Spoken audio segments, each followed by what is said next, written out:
it's with traditional Chinese medicine, and in traditional medicine we use all the senses: hearing, taste, smell, sight, sound.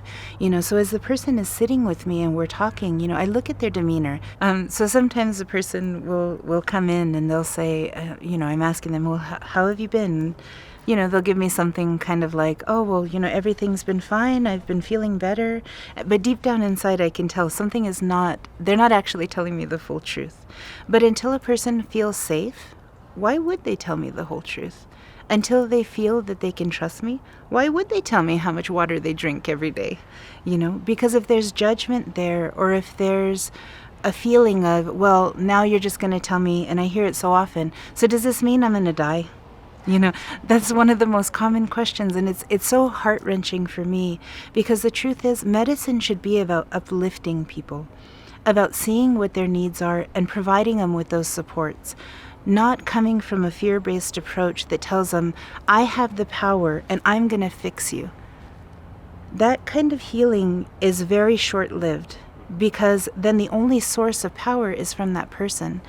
Truly, the idea of what we need to do is to remind people what it is to empower themselves and to remember that they are their own best doctors.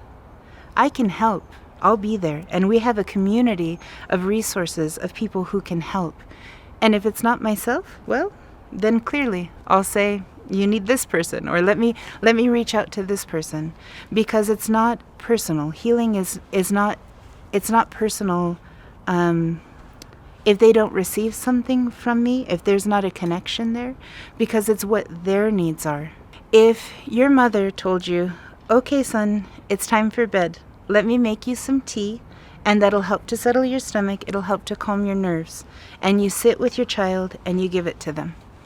That's going to be a very different approach than if you say, drink your tea and get to bed. I've already told you 3 times.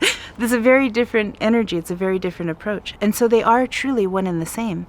So when I go to put a needle, I'm not just tapping a needle in. I'm taking all of my collected energy and putting it into that point. I'm also asking the body for permission. I'm asking that person for permission. And I'm also asking the ancestors for their help, and also the person's ancestors and whoever their guides or angels or however they want to call it, to ask for that spirit to be there. Because like the old proverb says, faith without works is dead, right? And so you can have faith, but once you put it into action, then it becomes a prayer, it becomes a meditation, it becomes a practice. And so for me, when I'm working on a formula, sometimes I'll get stuck and I'll say, okay, well, they have this symptom and this symptom. And when I start getting in my mind, that's when I stop and I breathe. And sometimes, in fact, I'll go out and sit with all of our plants in our clinic, and I'll sit with all of them in jars, and I pray. And those herbs will come to me. And of course, I check it against science. I check it against the things that I've learned.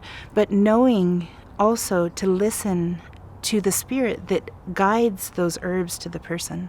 Because that's truly where there's transformative medicine. If you leave spirit out, well, then it's just stuff.